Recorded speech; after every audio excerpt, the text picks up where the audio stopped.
জমির জন্য মেয়েটিকে বাবা মা এবং চাচির হাতে খুন হতে হলো শুনে যান। রাতে ভাত খেয়ে ঘুমিয়েছিল মেয়েটি, পাশের রুমে বাবা মাও ছিল। তারপরে মধ্যরাতে বাবা মা মেয়েটিকে জান্নাতি জান্নাতি বলে ডেকে তুলে ঘুম থেকে তুলে বলে, একটু বাইরে বের হ, চল। মেয়েটি ঘুম ঘুম চোখে অবাক হয়ে জিজ্ঞাসা করতে থাকে, এত রাতে সে কোথায় যাচ্ছে। বাবা মা কোনো উত্তর না দিয়ে বাইরে যাওয়ার জন্য জোর করতে থাকে। যেহেতু বাবা মা বলেছে সেজন্য মেয়েটা না করে না। চোখে ঘুম আর কৌতূহল নিয়েই বের হয়েছে তাদের সঙ্গে। কিছুক্ষণ যাওয়ার পরে মেয়েটা লক্ষ্য করে দেখে তার চাচি সাইদা বেগমও তাদের সঙ্গে যাচ্ছে।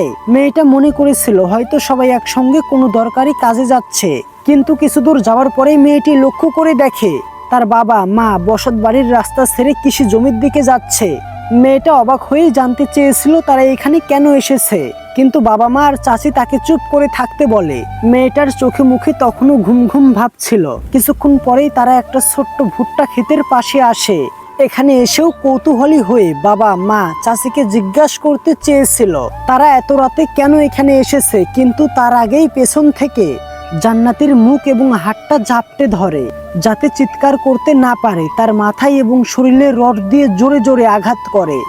মেয়েটা ছুটে দৌড় দিতে চেয়েছিল, কিন্তু অনাকাঙ্ক্ষিত আঘাতের কারণে সে আর দৌড় দিতে পারে না। তারপরে বাবা মা এবং চাচি সাইদা বেগম মিলে ধারালো দা দিয়ে মেয়েটা তখন তীব্র যন্ত্রণায় গুমরাচ্ছিল। তিনজন মিলে অনবরতই মেয়েটিকে মারতে থাকে চারদিকে। তারপরে সেখানেই মারা যায় মেয়েটা। পূর্বের পরিকল্পনার অংশ হিসেবে বাবা মা এবং চাচি মিলে মেয়েটাকে মেরে এই ভুট্টা খেতেই রেখে চলে আসে। ঘটনাটি শনিবারের পরদিন সেখানকার স্থানীয় কৃষকরা যখন জমিতে কাজ করতে যায় তখন সেখানে জান্নাতের লাশ দেখতে পায়। লাশ দেখতে পেয়ে তারা খবর দেয় জান্নাতের বাবা মাকে। তারা এসে কিছুক্ষণ কান্নাকাটির নাটক করে যাতে কেউ বুঝতে না পারে। এরপরে মেয়েটার চাচা এবং বাবা মা মিলে তারা 27 জনের নামে মামলা করে। তারপরে পুলিশ তৎক্ষণাৎ সেই 27 জন প্রতিবেশীকে আটক করে। সবাই অস্বীকার করছে, কিন্তু পুলিশ আরো জোর দিয়ে জিজ্ঞাসাবাদ শুরু করে, কিন্তু কোনো সুরাহা বের করতে পারে না। এরপরে পুলিশ 2 দিন লাশের ময়না তদন্ত করে কিছু ক্লু পায়। সেই ক্লু ধরে পুলিশ বাবা মা চাচা চাচিকে থানায় নিয়ে আসে জিজ্ঞাসাবাদ করার জন্যে। তারা থানায় এসেই প্রতিবেশীদের নামে সাক্ষ্য দিতে থাকে এবং তাদেরকে ফাঁসি দিতে বলে। তারা বারবার বলতে থাকে আমাদের মেয়েকে এই প্রতিবেশীরাই মেরেছে, কিন্তু পুলিশ তাদের কথাই কোনো পাত্তা না দিয়ে স্বাভাবিক ইনভেস্টিগেশন চালাতে শুরু করে। এক পর্যায়ে যখন জোরালো জিজ্ঞাসাবাদ শুরু করে এবং ক্লুগুলো সামনে নিয়ে আসে, তখন চাচি সাইদা বেগম পুলিশের কাছে স্বীকার করে ফেলে সে তারই মেয়েকে নিজ হাতেই মেরেছে। বাবা মা তখনও স্বীকার করেনি, কিন্তু চাচি সাইদা বেগমের স্বীকারোক্তি অনুযায়ী বাবা মাও বুঝে যায় তাদের আর কোনো বাঁচার রাস্তা নাই। তারপরে মেয়েটার বাবা জাহিদুল ইসলাম এবং মা মুর্শেদা বেগমও স্বীকার করে যে তারা 3 জন মিলেই মেয়েটাকে নির্মমভাবে মেরেছে। তারপরে মারার কারণ জিজ্ঞাসা করতে তারা জানায় প্রতিবেশীদেরকে ফাঁসাতেই তারা তাদের নিজের মেয়েকে মেরে ফেলেছে।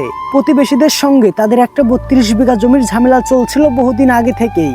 তাই চাচি সাইদা বেগম তাদেরকে প্ল্যান দিছিল নিজের মেয়েকে মেরে ওই জমিতে রেখে আসতে। তারপরে তারা মামলা করবে প্রতিবেশীদের নামে। এতে করে মামলায় প্রতিবেশীদের জেল হলে তারা সহজেই 32 বিঘা জমি দখল নিতে পারবে।